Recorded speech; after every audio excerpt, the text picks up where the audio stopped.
are listening to the Derek Asante podcast, the show that brings you insightful conversations about everyday topics.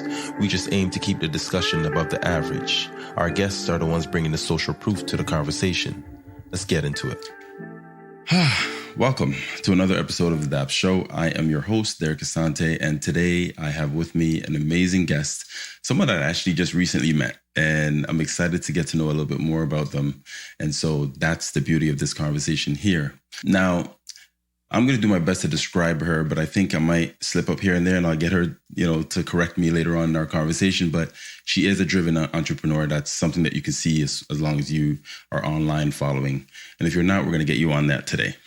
She's a business owner as well. There's a lot that we're going to learn about this woman. She's accomplished so much, both personally and professionally. She's the owner of the counseling service business, which we're going to learn a little bit more about. I'm not going to give the name away just yet because I need you to stay tuned and pay attention to it and get all the nuggets that she's going to drop for you. Now, this business, I learned a little bit about just by, kind of looking her up online and her website and so forth. But I also found out that she's an author.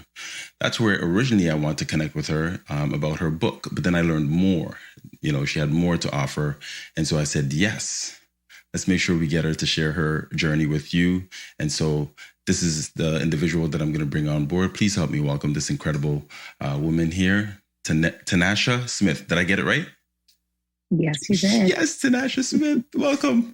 Thanks for having me. Thank you. Oh, my gosh. So with each episode, what I usually do is I start off with a quote for each individual. And so the quote that I have for you, I'm going to share it with you.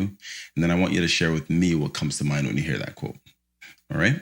Okay. So this quote reads, "We will either find a way or make one," by Annabelle Barca. What comes to mind when you hear that? That's deep.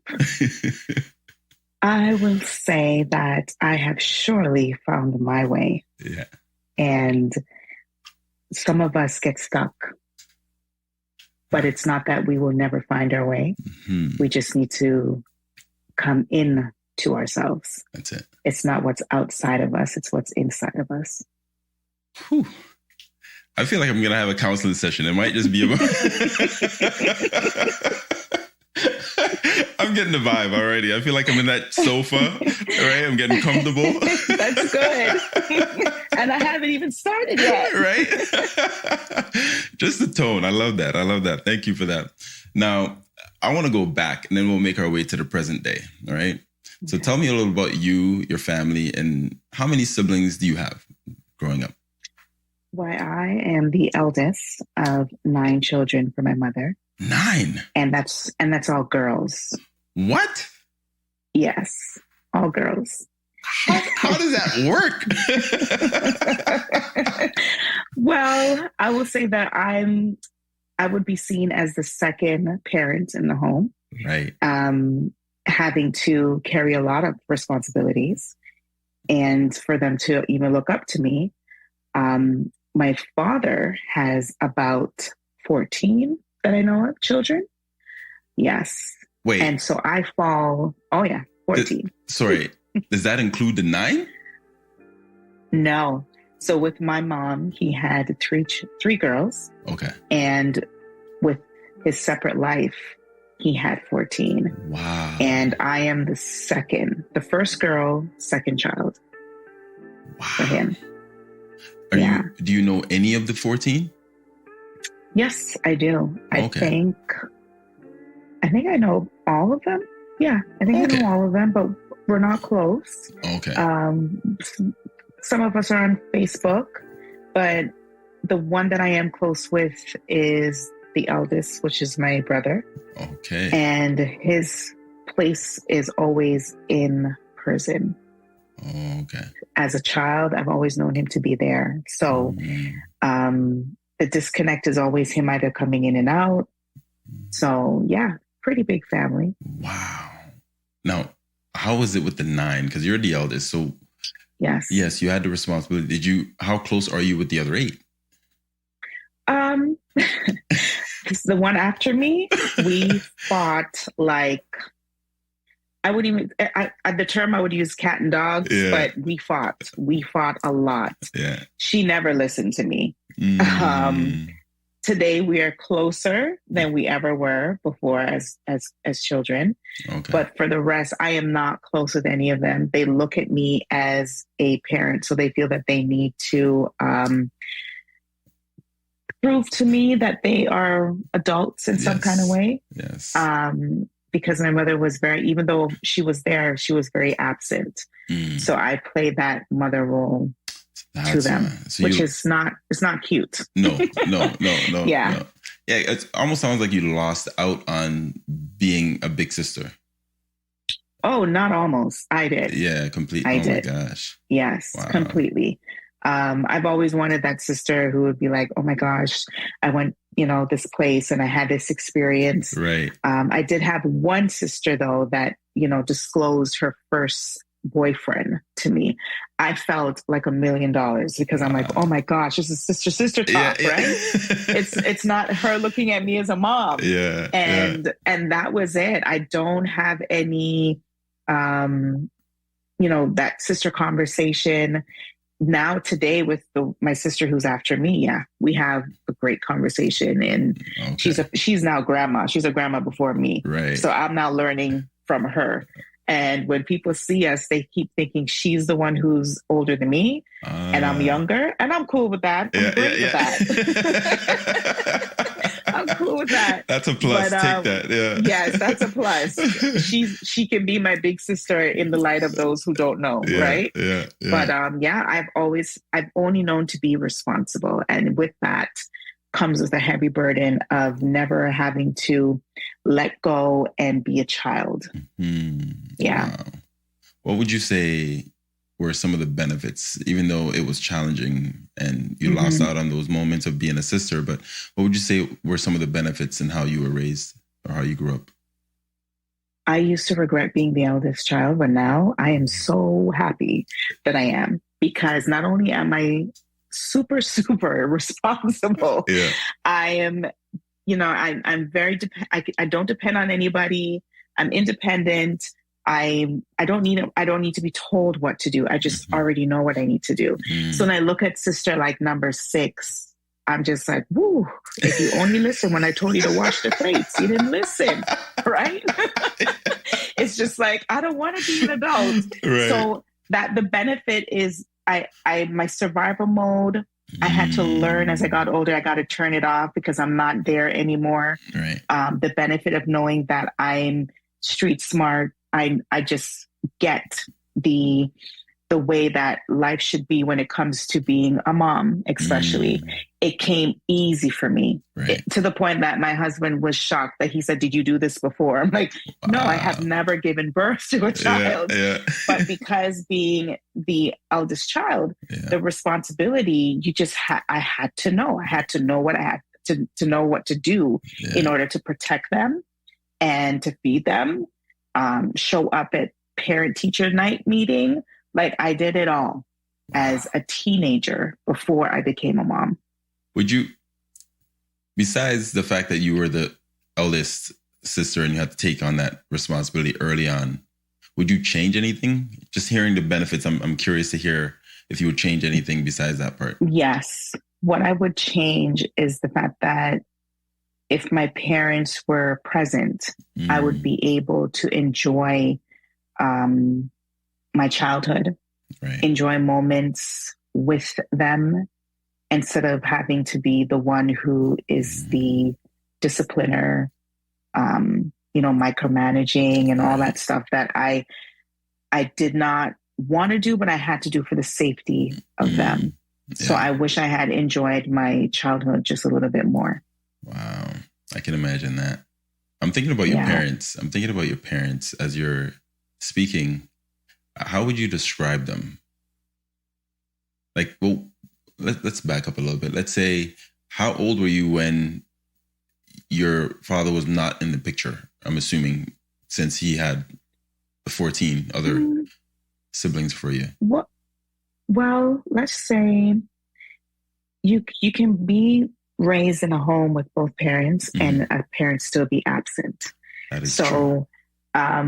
he was around because his lifestyle, he was a hustler. He was always on the streets. Got it. And so him popping up would be any given time.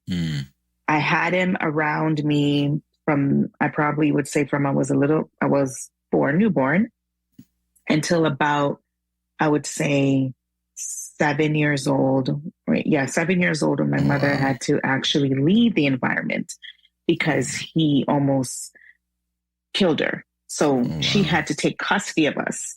So from birth to the age of 7, I had him actually in my life, coming into the house, being somewhat apart, but he was a good cook. He was an awesome cook. He can cook anything and turn it into gourmet. Like he was awesome. He taught my mother how to cook. He was the one that was he was the fun person to be around. He was the light of the moment. He was the one that got everyone laughing and enjoying themselves. And in that same breath, he was also that scary person that can just switch and turn it off. Right. My mother, she was 18 when she had me. So he could be about 6 years older than my mom. Right. And so she had me at 18, and she looks like 18 even when she had her 4th child. So her walking with 4 children at the time, living with this man, they looked at them as like the most amazing couple. She was quiet, well put together. My mother is the last child and the only girl for her mom. Wow. And so the dynamics of how, she is as a person, and him being the eldest of his family of 18. Wow. Okay. 18 brothers and sisters, is a totally different, and they're both Jamaican. Yeah. Hold on, don't just gloss over that. That's you're coming from a family of 9. Your dad had 14 others, and what? Yeah, 14. And I was told that 18 is probably not even the correct number. It's probably more. Wow. Yeah. I can't even imagine. Would you live in? Like, yeah.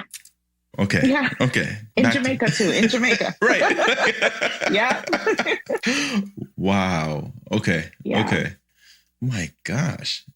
That's a huge, I can't even wrap my head. Like I hear my mom talk about, coming from like 12, and I've heard families of 16, but that's like way back when that's how I imagine it. Right. But my gosh, that's like one generation away, and that's a lot. 18 is a lot. Yeah, it is. That's a long lineage. And it's different women, but I don't think much. Yeah. So it could be about 3. Right. Right. So wow. Yeah. So it's a lot. It's a lot. Man. I've met majority of them, but not all. Not all. Yeah. Yeah. What impact? I mean, I'm thinking you as a young girl growing up, and the dynamics of your parents as you described it. What impact did they have on you? I'm trying to figure out if you got some of the great parts of your parents, and what were those parts? I did. I got the best part of what they did not utilize. I got the parts of them where they didn't trust, the parts of them that they feared to show up in life.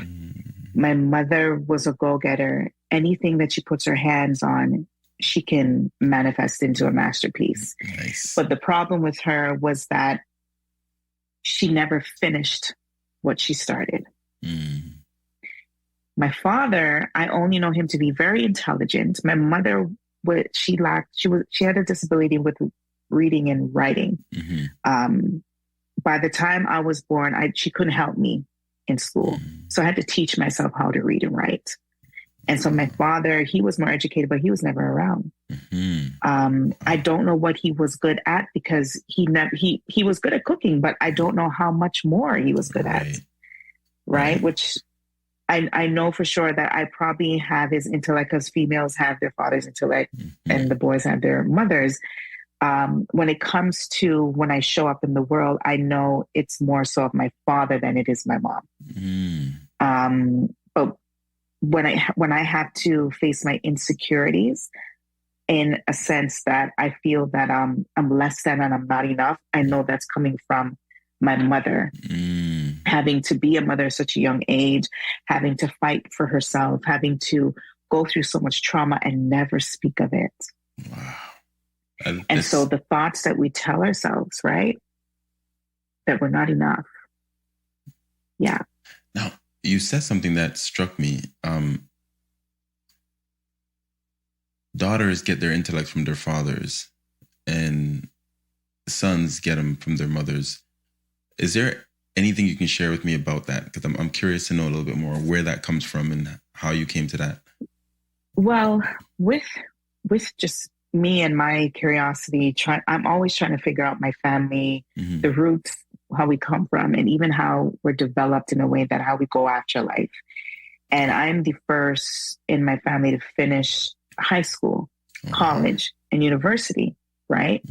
And I couldn't understand if my mom couldn't help me how to read and write, then why do I deserve to even go the length that I'm desiring? Got it. And so I started to realize that I don't take after her in so many different ways.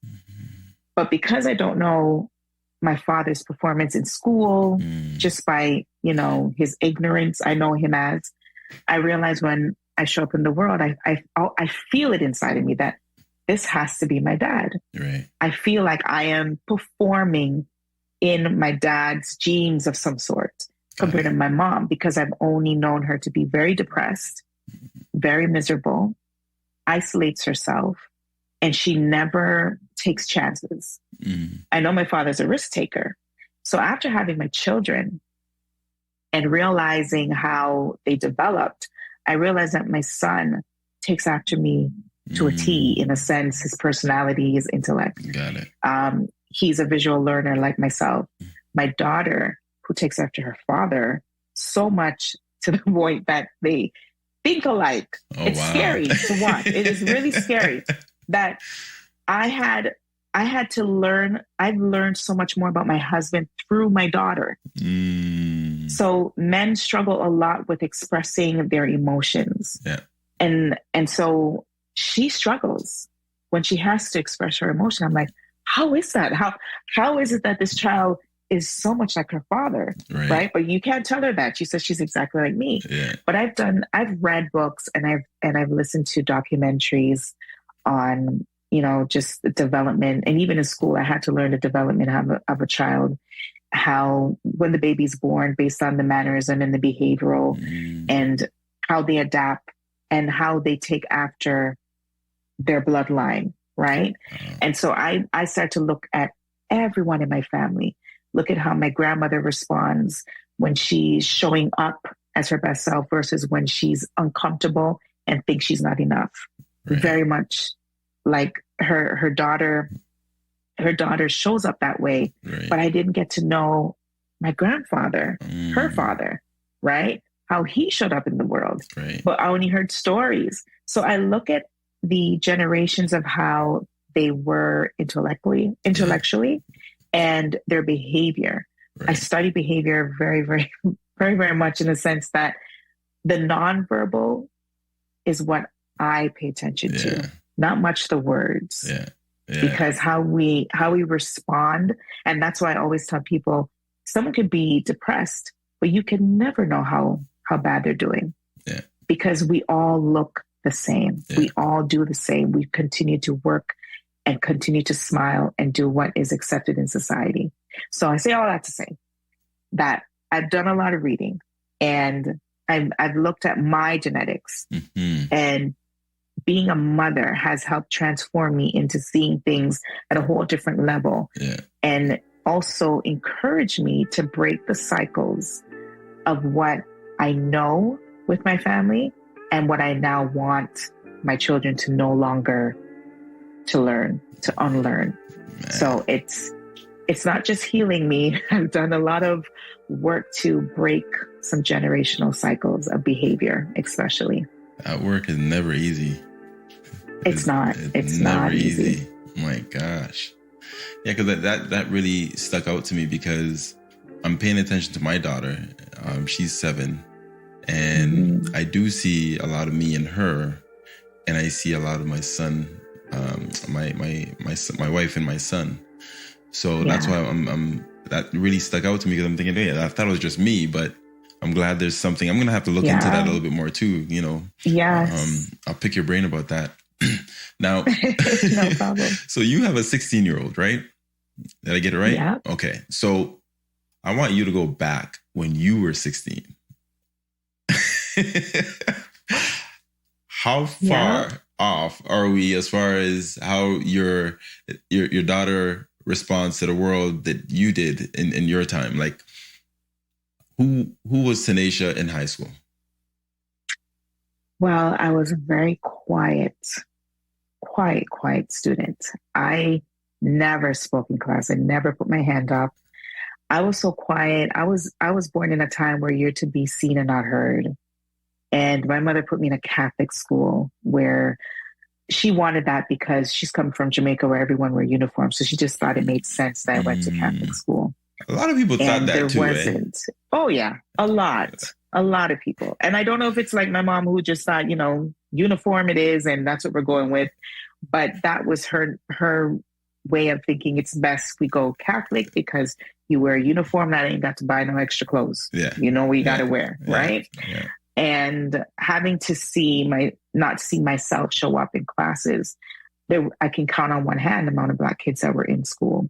And so because I couldn't read in grade 1, grade 2, they made sure to just push me on because I was silent.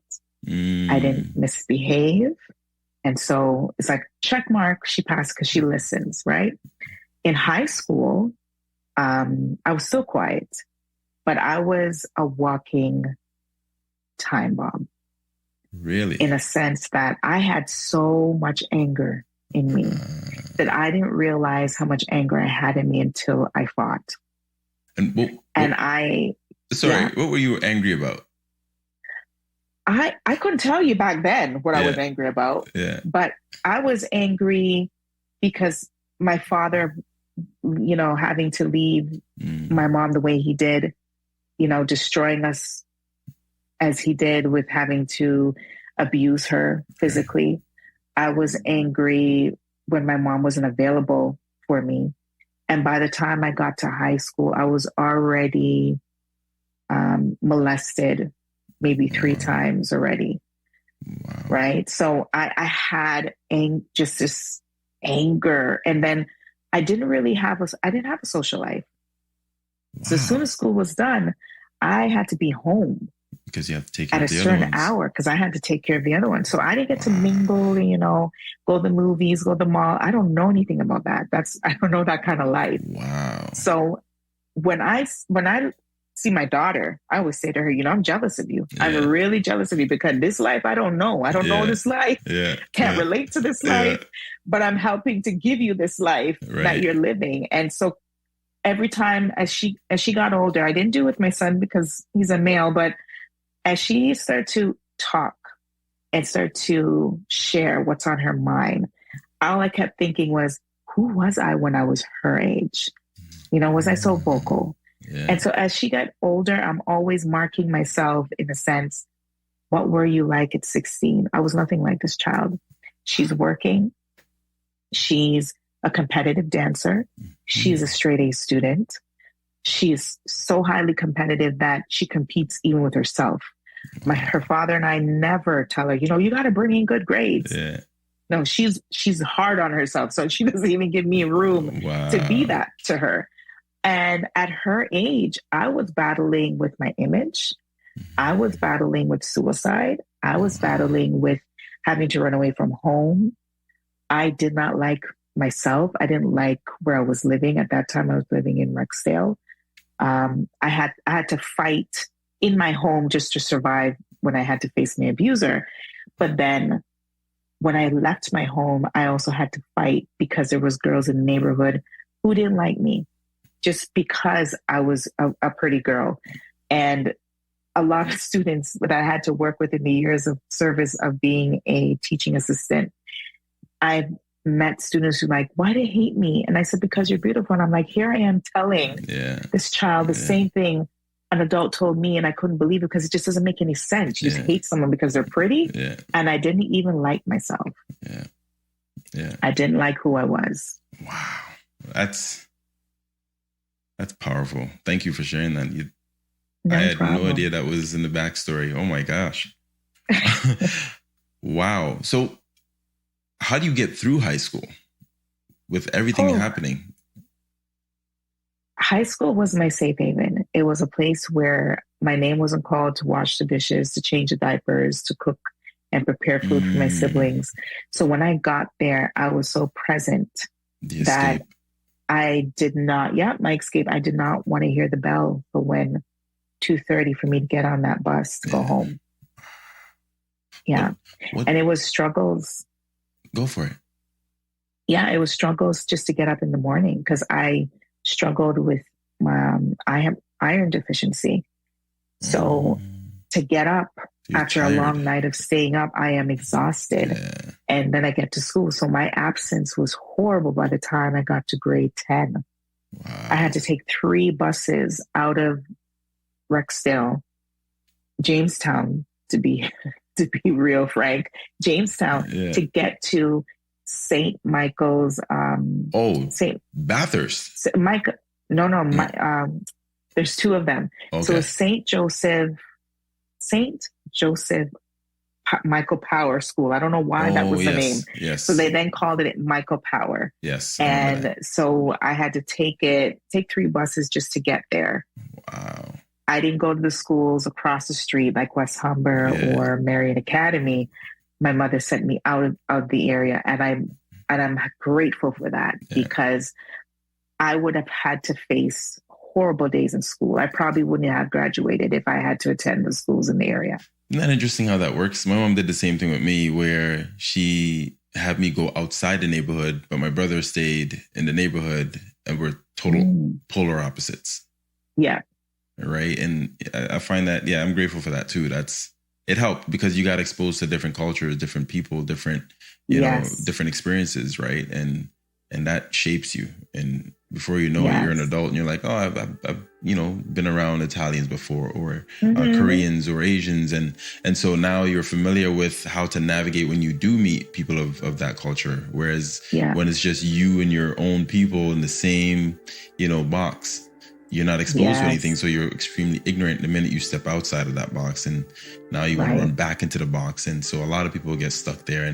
And to your point earlier with the quote, you said, like people, we get stuck. Some people get stuck and in the neighborhoods mostly. But what did you want to be professionally when you were in high school? If you even had that dream, like what was it? I did. My dream came to me when I was 11 and a half years old, just about to go in because my birthday's late. So I started school when I was 11 and a half, almost 12. And so when my dream came to me, I still remember the dream to this day, very detailed. I was sitting in the room.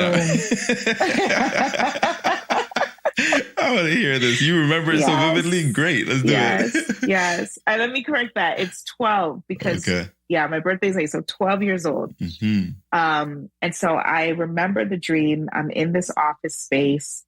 The lights are dim. I got hardwood, mahogany furniture.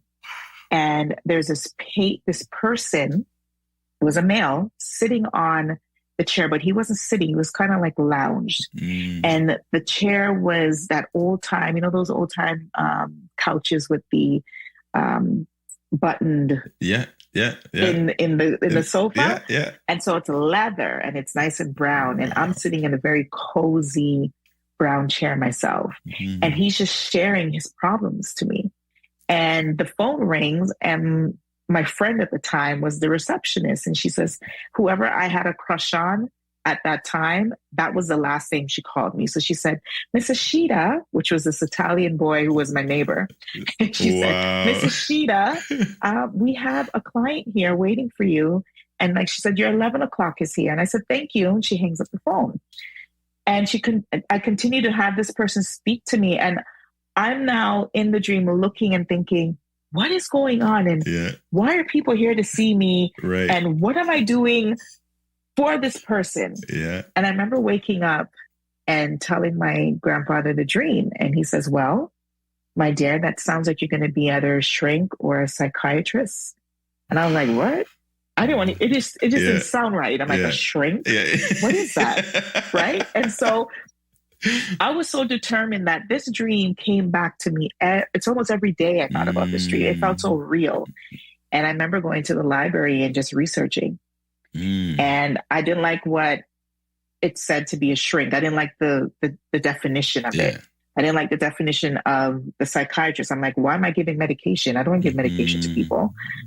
I want to help people like me. Right. And I was led to look into social work and counselor, guidance counselor, and social work was the fitting title. And let me tell you, I took that title and I'm like, this is what I'm going to be, only for my guidance teacher to tell me I can't be that. Yeah. Honestly, mine was an old white lady. I can't stand them. I can't. I was told not to a sidebar just because I got triggered as you said that. Right? Yeah. Because I wanted to be an animator. Like I wanted to learn how to animate. And she says, no, you need to know how to do math. And math was not my strong suit. So I said, okay, well, that's not true because animators don't do 2 + 2. They literally draw. So I said, how does that make sense? So she ends up directing me towards programming, coding. That's what she thought animation was. So I ended up going from high school. I went to Centennial for like a month and I realized I was enrolled in programming, not animation. And so I was just like, this was hell because that's not my world. My mind doesn't work that way. So I just said, nope, before OSAP comes at me with this, you owe us an arm and a leg. Let me give them back their money and get out of Dodge. So that's exactly what I did. And then I figured out, she just didn't know what she was talking about. Yeah, she didn't know. And that just reminded me of that. Yeah. Yeah. Wow. There's a lot of us that's triggered that way. A lot of us. Yeah. And what bothered me was because this counselor, he used to give me lunch money because my mother never gave me lunch money. So to see someone that I trusted to look at me and tell me that I couldn't be something, that I was only good for working with, he said, it's best that you work with senior citizens. Wow. That would probably be today PSW. And not to say it's a bad job, but why do you think that you get to now choose for me? Yeah. Right? Yeah. Wow. That's a crazy, awesome dream though. Like to have it at that age and here you are living it, but we're going to get to that. Thank you for that. That's, man, you are like Wonder Woman right now. Wow. Now, what made you stay motivated during this period where you're transitioning from high school into post-secondary? Like, what was your motivation at that point? I believe, looking back now, my motivation was always caring for others, which would be my siblings. I used to put everybody before me, before my needs. And so as long as I was helping someone to do anything in their life, and it was always to help motivate them to be better, I kept going. Isn't that interesting? Because you're in somewhat dark spaces as far as things that you're dealing with, yet you still find the drive. And I guess because you were able to give somebody some light, that kept you going because now you felt like you had a purpose. Am I jumping too far? Yeah, like I had no, exactly. I thought my purpose was in helping those who are around me. And so if I made them feel good or even took away the pain within that moment, oh, wow, I can do this again. Let me keep going. Let me keep trying. Yeah. And is that still your motivation today? Or have love you helping developed people. Yeah. But I've developed boundaries. Yes. Some serious boundaries. I was going to say. Some serious boundaries. And, you know, when you are a survivor of sexual abuse, there are so many layers to the self-esteem, the confidence, that it's like I didn't get to know who I was. I didn't get to develop a sense of who I thought I was as a little girl. So because my innocence was taken from me and my happy moments, my fun, I was forced to grow up real fast. And so to hide my shame and my guilt, I figured, why not just show up for others the way that I actually want people to show up for me? But you know what? It just feels better that I make sure that I cook the food, I wash the clothes, I comb the hair. Mom asked me to do anything. Yes, I do. I never say no. And so when I got older, by the time I got to college, I realized, okay, she's actually manipulating me and taking advantage of me because I don't say no. Right. And I started to realize, you know, my father is never, ever going to show up for me the way I wanted him to. And neither is my mom. So I need to shut this down now. Yeah. It didn't happen within that moment, but because of the teaching that I was receiving in college of family dynamics, you know, how we function as human beings within our environment versus outside of our environment.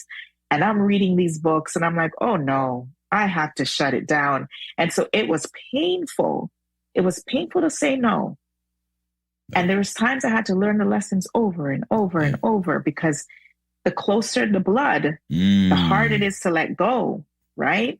And so when I realized that I had to choose me, I still got to learn it again. So every sister that I had a season of learning a lesson until I finally cut the cord. That's 8 seasons, by the way, people, if you're listening, that's 8 seasons. Yeah. Yeah. Wow. But you know, it's funny you say that, because I find that to be one of the most liberating moments when you're able to say no to like your parents or the closest ones to you, because I learned it hard as well for years. Same thing, just, you know, I don't know if it's a cultural thing, but it's definitely one of those things that, you know, we find it very hard. Children of our parents, we find it very hard to say no to them. And, you know, we're adults and we're still finding it difficult to say no. Sometimes we'll slip up and say yes, but you know, just being able to say no for the first time is freeing. I think that's something that, you know, a lot of people need to try. It's a culture thing. It's a culture thing for some of us, but it depends on how we were all raised. That's true. And so I'll speak for the Jamaicans because that's where my roots is, right? So Jamaicans have this thing where, you know, I gave birth to you, so I own you. And you shall do what I say. I am the parent, you are the child. And so until we start to realize that they're just carrying on the same generational cycle. Yes, you are the parent, but now I am my own big woman. That's it. Right? And I get to say no because what you're doing, I do not like. Right? Yes. Oh, man. Talk to me about the book. I think Once Broken, that title, it feels to me like it was like it's intentional, like it's meant to move people, because it does have that feel to it. Once broken, and now it also offers a great curiosity about it, because what are we talking about? That's what it did for me. I'm thinking, what is this book about? I know what she does professionally. I wonder if it's connected, but I feel like it's also not just a book, a tool to use, but it's a part of your story. And I haven't gotten my copy yet. I'm going to order my copy after this conversation because I want to know what it's all about. I don't want you to spill all the beans, but I'm curious, what's the story behind the title? I had a feeling there was a feeling in me that no matter what I try to go after in life, something would hit me and take me down. So my image was that I was broken in so many pieces. And every time I try to put the pieces together, it would just break again. And so what I then put that image was The brokenness came from when someone robbed me, stole my peace, my happiness. He broke it in that season. He broke it for me. But what I have done is made myself whole again. It gave me reasons to live. It gave me purpose. It gave me a voice, because I lost my voice for many years. Even before I was sexually abused, I lost my voice. Because in a time where I felt that I wanted to fight for my mother, I was too small. And so to protect myself, I decided I'm just going to go mute. I didn't speak. So it was me now looking at this title and saying, you know what? You actually thought you would never be able to vocalize not only your story, but to even stand in your power and own your space on this earth. You never thought it. So you once thought you were broken. So that's how I came up with the title. Oh my gosh. Now you guys better pick that book up ASAP, because I'll give you the link to in the description when we finish with this. But no, it really struck me, and I'm curious, what would be some of the takeaways from Once Broken that will be provided for the readers? Like, once I pick it up, what am I going to take away from it? What's it going to do for me? What am I going to get from it? If you can help me out with that. Well, for sure, some life lessons, because in each chapter, there's life lessons that I've learned along the way that I explain that, that I hold to this very day. What you're taking away is mental health looks different for our Black community. And sexual abuse is never spoken about. It's always put under the rug. It carries shame, it carries guilt, but only the victim carries it. And so everyone plays a part in helping someone who's experienced this. But when the story is shared, they all turn their backs. There's no one there. The only person standing is the victim. And so I'd write this book to give voice to those who thought they lost their voice. I wrote this book to uplift those who thought their light doesn't deserve to shine. I wrote this book because healing is available and it is real, as long as you want to do the work to face the truth so that you can walk into your power. Now, that's extremely powerful, because I want people listening to this episode to recognize that what she just said is not just about victims of sexual abuse. This is for anybody who feels like they're not enough. That's what I'm getting from it. And that really excites me, because that tells me that anybody can pick up this book. It's not just, you know what I mean? Like, I don't want it to be pigeonholed into just being about victims of these, horrible situations, but it's for any and everybody who's in a tight situation, a dark situation, going through either it's depression. And that's the thing with mental health that I'm learning more and more every day, is any one of us can get it or have an experience or an episode of it at any point. It's almost like I guess understand it as being kind of like a migraine or a headache or a flu, a runny nose. You can catch it. You may be able to get through it with help. And sometimes it stays a little bit longer for some of us, right? And sometimes it goes from maybe the runny nose into a fever. So it might be a mild case of this, but without treatment, it could lead to something much bigger. Oh, yes. Right. Definitely. So I'm learning more about it. But you said something that's really interesting, that mental health looks different in the Black community. Can you share one or two examples of what that would mean or look like, that we can have an idea of what that means? Well, our blood runs real deep as far as, slavery, colonialism. Yeah. And when we look back on how we had to hold our tongues and we had to take the pressure, and within every generation, we carry those traits. And so we never want to express how we really feel, because one, we already have to face society and the impact of how they put us out there and how they make us feel and how we have to show up. And so within workplaces, within marriages, within families, when we don't feel good, instead of us saying, I'm not feeling good right now, I'm going to go and lay down, we walk into the house carrying everything that's on us. And we show up stoic. We have this face of emotionalness. There's no emotions whatsoever. Yeah.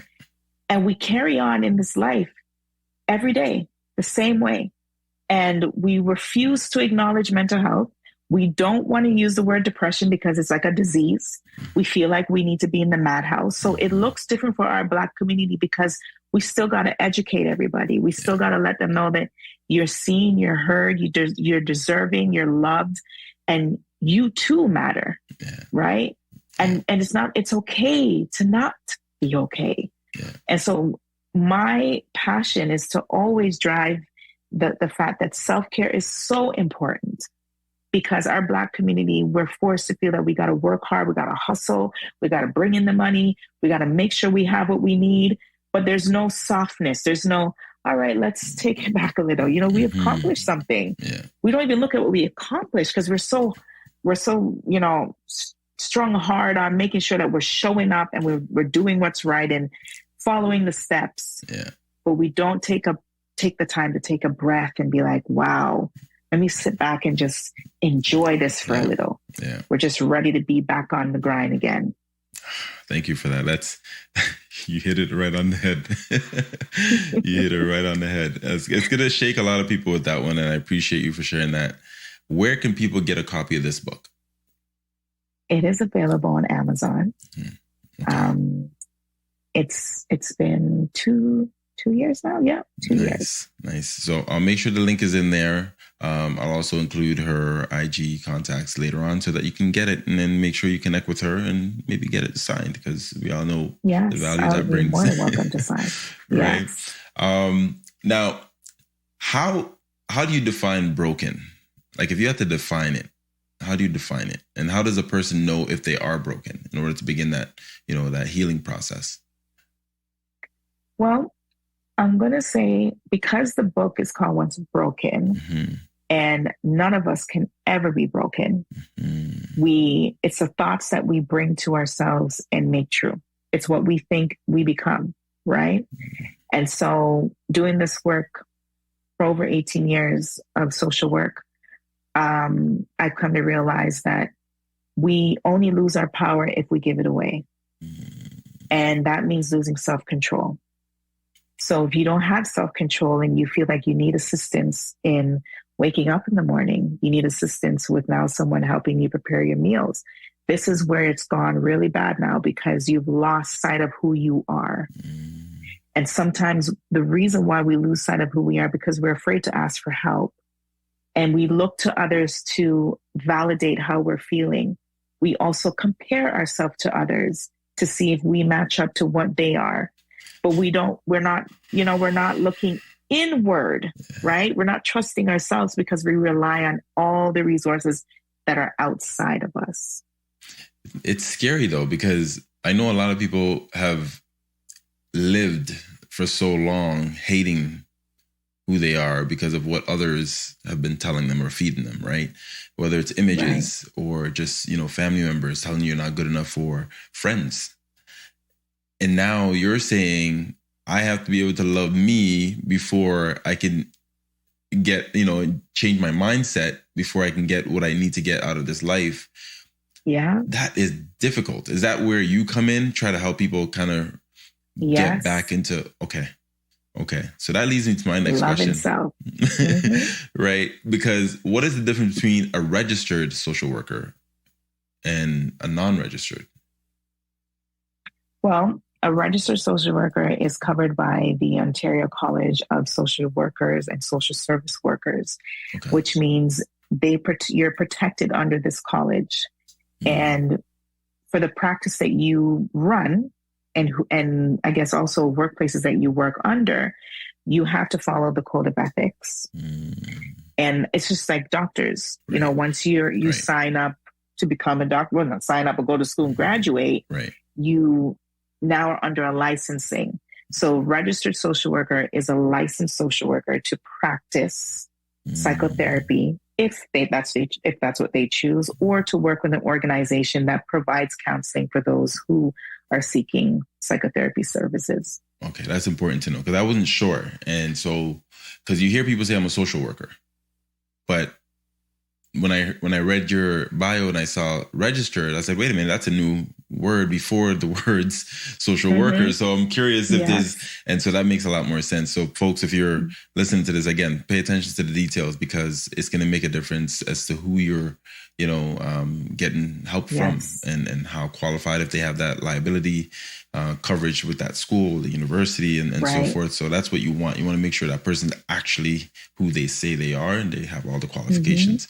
So very important. Yeah, it is. It is. Thank you for that. Because I was curious about it. I'm like, registered. Yeah, I've never heard that. A lot of people just use it because they went to 3 years of schooling and said, oh, I'm a social worker and that's it. Right. Right. So now I want to focus on you and the services that you provide since we're on that. So if I'm somebody that's seeking some sort of help with my mental health or my self-esteem or something that's happening with me, and I reach out to you, what are some of the services that you might offer to different people? It may not be specifically to me. I kind of want you to share the different, services that you provide when they reach out to you. Okay. Well, the first thing we do first is a consult. I need to know if I am the right fit for you and what you're looking for, if I can give it to you, because everyone has different training. I use CBT, cognitive behavior therapy, and trauma-informed therapy. Also, EMDR, which is eye movement desensitization reprocessing therapy. And that is all to do with trauma, because I specialize in sexual trauma per se. It's not that I don't deal with anxiety, depression, couples therapy, individual therapy based on workplace issues, right? Racial trauma. There's a variety of ways of people that come to me, but what I offer, I always tell them my main focus is self-care.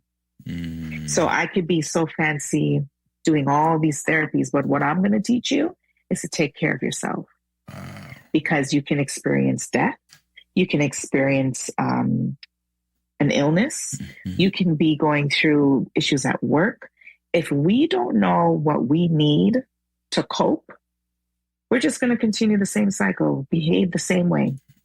What purpose does that serve? It doesn't serve any purpose. We're not fixing or healing anything, right? So I always tell my clients, when you come to me, you already got all the power. I'm just going to guide you how to maneuver your power. You've lost it along the way. Maybe you forgot a little thing here and there. You have everything that you need. I am now the investment person who's now going to take you on that journey. And we're both going to work together to make sure that you have the tools when you're at work and somebody's all up in your face. When your boss talks to you and mistreat you, you know how to respond. When your husband is a narcissist and you don't even understand how to communicate, I'm going to teach you how to take care of yourself, right? It's at the end of the day, I always tell my clients, I'm going to teach you how to love you to the point that you remember you and show up for you before you show up for everybody else. Wow. Masteryofselfinc.ca. Yes. That's where you need to go. Okay. That's where you need to go so you can connect with her, because that is, it's funny you mentioned CBT because I did that years ago. I think it was 2004 or 5, where I was working with younger kids in grade, I think they were in grade 4 or 3. No, 4 or 5. I can't remember. How old are you when you're in grade? They were 10-year-olds, right? That I was working with. Grade 4 or 5. Yeah, around there. And it was very, very powerful because I had to take a few courses just so I can be in that space with the professional, right? So I was more like assisting the lead, but they needed a male presence. So that's why I was there, because majority of the group were young boys. And so it was very, very, very insightful. Like I still kept a lot of the books that I have and I go through them every now and then, because I'm realizing that it doesn't matter who you are, it doesn't matter how old you are, it's still applicable, right? These are the things that, so that's I'm glad you mentioned that because it kind of took me down memory lane a little bit with those good old days there. Yes. Now, again, Mastery of Self Inc.ca is the website. Now, I mean, you explained it. My next question was going to be, why did you establish it? But it's clear, right? It's clear. You help people get where they need to be. And that's what it's about. Yeah. Now, what makes it unique is that you focus on the individual, right? And I think that's not as consistent as I would like to perceive it to be, because a lot of times we focus on the things around the individual and how they can try to either align with it or navigate it. But I think you're right. Starting from the internal and working our way out, to the external is more important, because now I know I'm grounded. Now I know who I am, and I can decide for myself now, okay, does this impact me? Do I let it impact me this way or not? Can I walk away? Can I say no? And that's the other thing, like teaching people how to even say no. That changes the world. Like, yes, it's a game changer. Like, people don't know how to say no, especially to friends that they've, say to themselves, oh, I've known this person for 20 years and I don't know how to say no to them. Well, that's not really a friend. If they don't understand how to navigate around no coming from you that you've known for 20 years, so I'm glad that's what this is about. And thank you for that.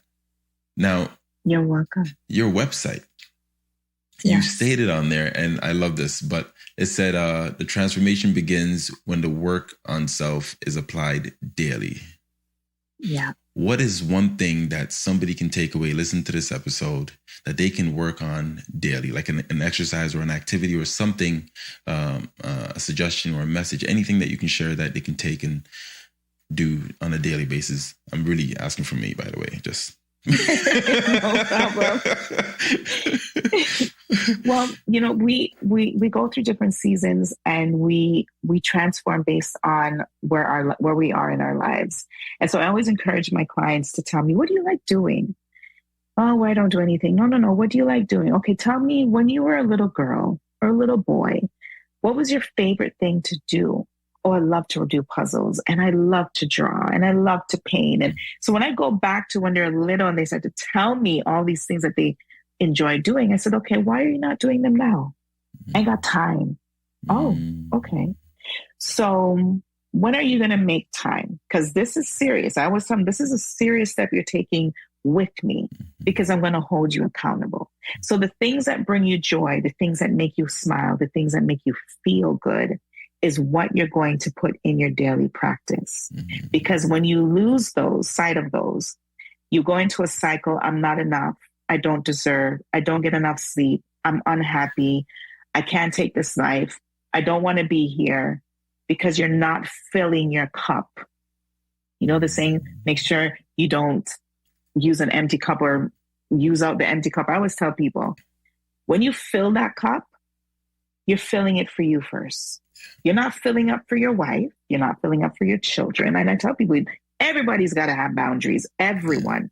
Because if you don't create healthy boundaries, that means everybody gets to use up all of your energy and you're left with none. So a daily thing that I do, I have to do my affirmations every morning. I got to fuel myself up, right? And after I do my affirmations, it's either I do my morning journaling or I do my night journaling.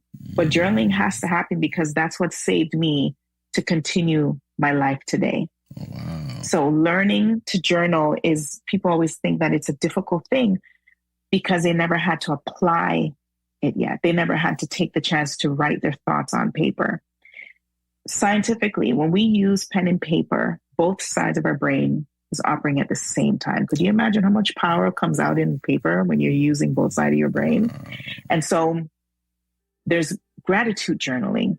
There is venting journaling, where you just release all that's happening in your days. Yeah. There's, journaling where you want to manifest. There is forgiveness journals. There's so many ways of journaling. That is for me. But making sure that you drink your water, making sure that you're eating what you need, making sure you're not missing a meal, making sure you're taking time out to breathe. Breathing is part of my practice. It's part of what I concentrate on most out of everything, is because we don't take time to just pause and breathe. Bringing oxygen to our brain centers us. It's the first thing we do when we enter into this world. And so just by going by your day, we're just barely taking in air. And within the time that you're at work or wherever you are becoming anxious, you're getting irritated, you're getting angry, you're getting hungry, you're getting stressed. And we have yet to say, okay, I'm going to take 5 minutes and just go sit down and breathe and, come into myself and center myself and just be. So breathing, intentional breathing is very important. That's a few. I'm taking them all. Wow. The journaling I used to do, I haven't been doing it. So I think that's one that I'm definitely going to pick back up. And the breathing I just recently started just because of recent health scares that I went through. So thank you for sharing that. I didn't realize how important it was until another individual shared that with me and said, just try focusing in on just your breathing and seeing what it does for you. And it does clear your head. It does allow you to just actually release a lot of tension, just sitting calm, still, and just being still and releasing just breathing. The pressure. Blood pressure runs in the Black community high, right? So it helps to release the pressure. Wow. So I'm curious. We're coming closer to the end, and I want to know, what else do you want to influence with your capacity, whether through your book or your services? What else do you want to, influence? How else do you want to impact people?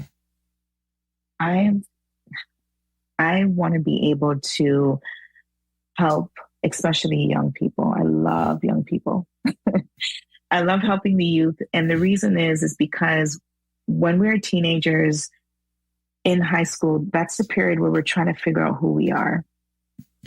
And we're trying to fit in a group. We're trying to not to fit in. We're trying to figure out who we want to be, how we should show up in the world. And so I always encourage my young people to just be yourself. Be yourself.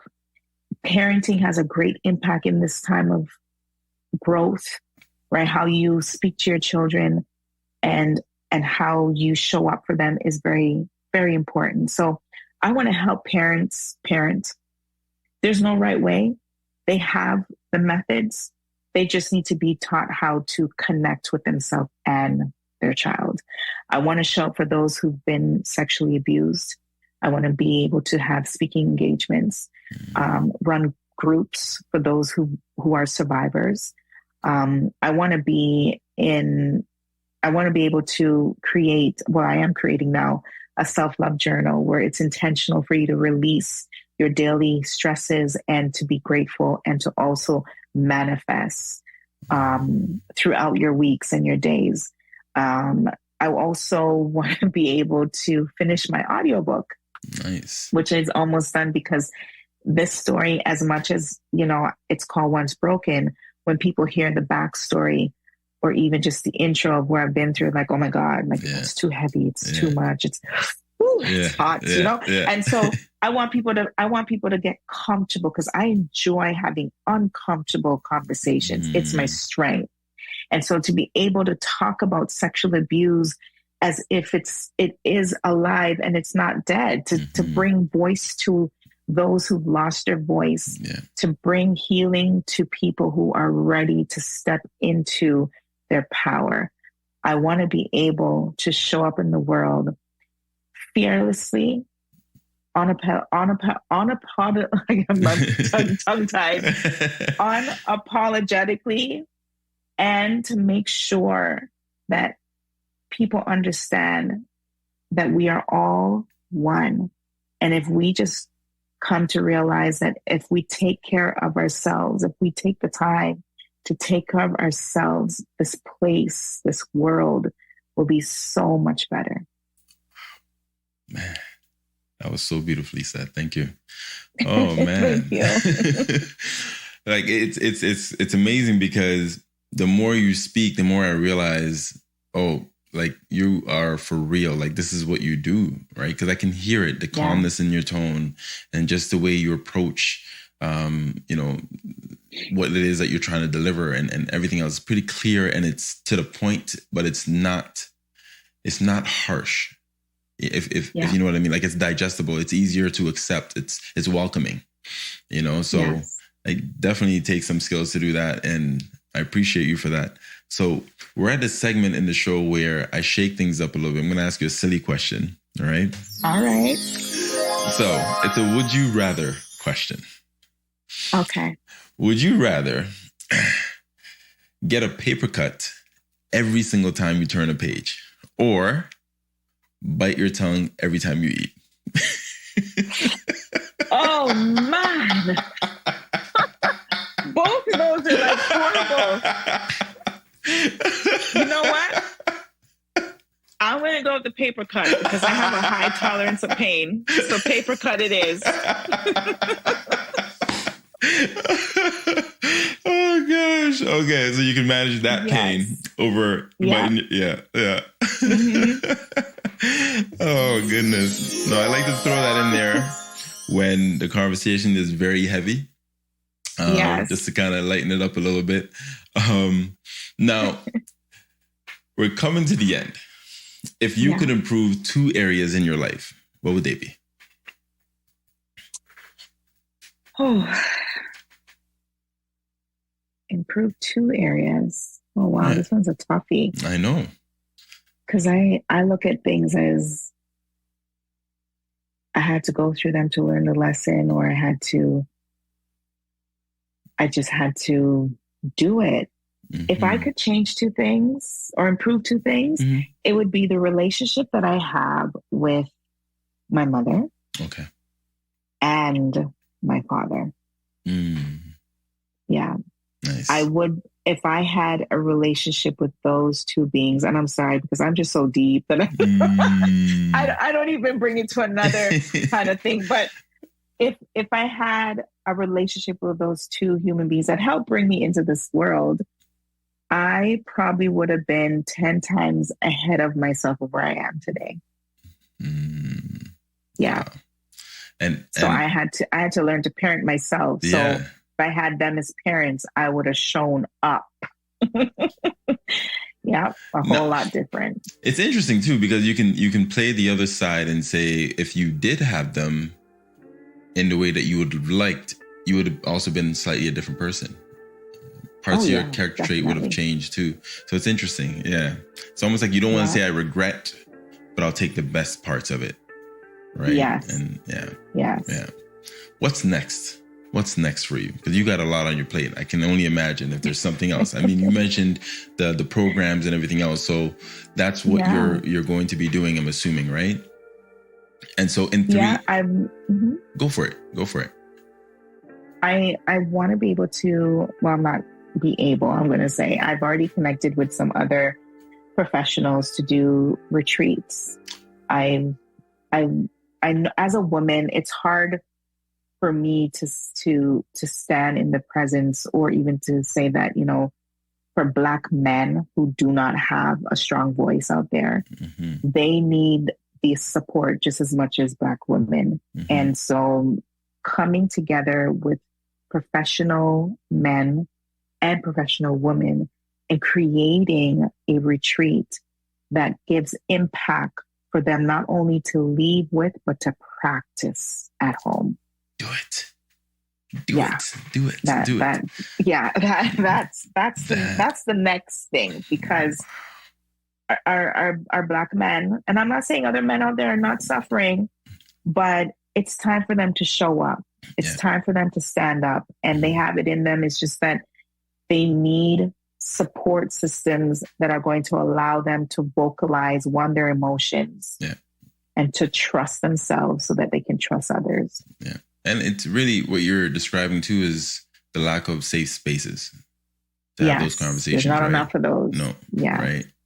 So I think that's for men in general, right? But I mean, we're talking about Black men. So yes, it's not a lot of safe spaces, because the minute you say it, you already know. You mentioned some of those stigmas that we deal with as parents that we got from our parents, right? So in the culture, it's just these things that are there and that we need to work through and get over, because it's not it's not easy because we get it when we're young boys. We get the messaging, right. We get the messaging, and the repetition is ingrained in you, so it becomes who you are. But you can undo that. It just takes time and work, and obviously the space to allow that to happen. The space. Yeah.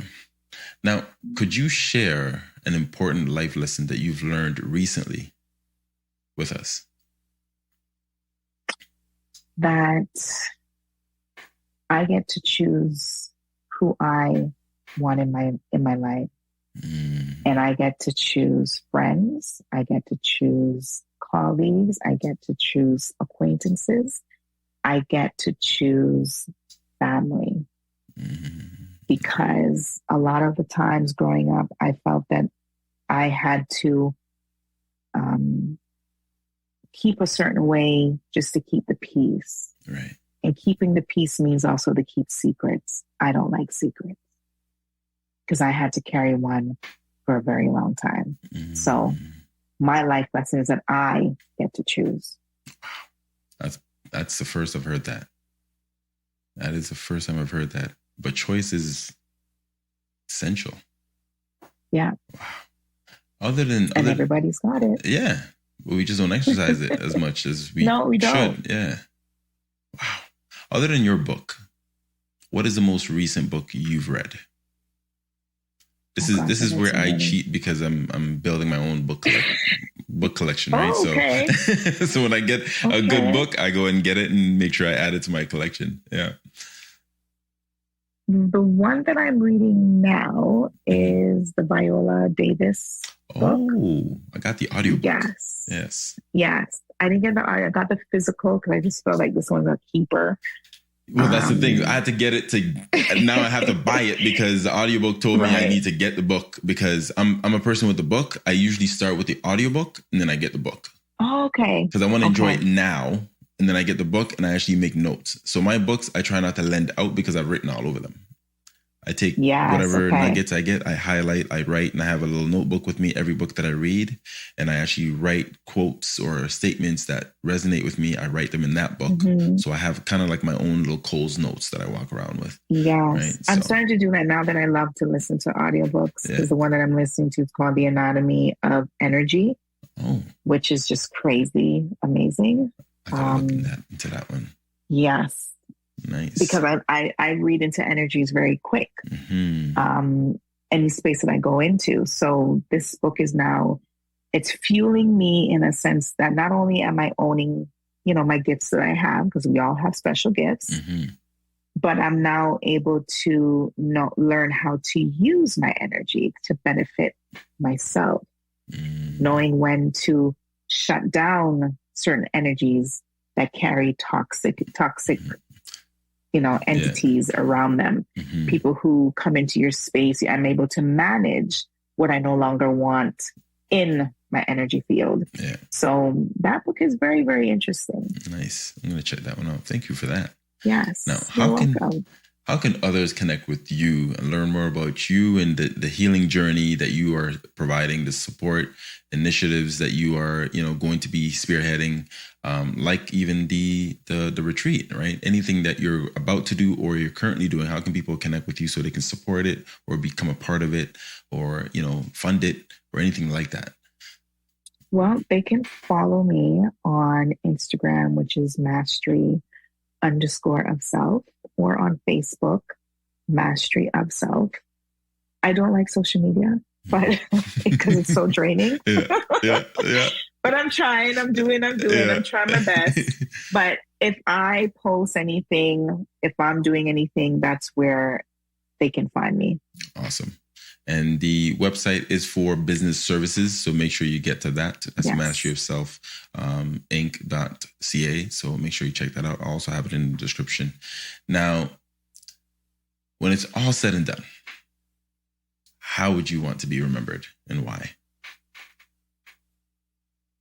I want to be remembered as the person that showed up for herself and taught others how to do the same. Done. Thank you. Thank You're you. welcome. Oh my gosh, that was awesome.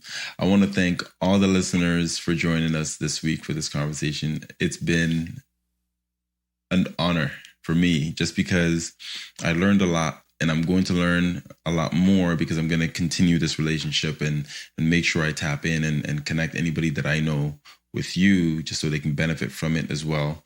And I hope that anybody that listens to this episode, either, in the future, that you gained a lot from it, not just from our conversation, but you got to look at yourself and reflect a little bit and recognize a lot of the information that, my guest here shared with us is applicable, and how you can actually do a lot of this stuff just by simple things that you can do on a daily basis, like journaling or breathing and things of that nature that she shared with us. I want to thank you again for just blessing this show with your presence and your energy and the wisdom that you shared with us. And I do hope, and I'm going to definitely, push people towards that website because it is beautiful, by the way. It's an exceptional, very well laid out, and it's clear to the point. All the information that you need is there, and definitely connect with her on social media so that you can get all the updates that she's sharing and grab that book, right? Once Broken, Amazon, link will be provided for you as well. So until next episode, I want to thank you again. Love, peace, and nappiness.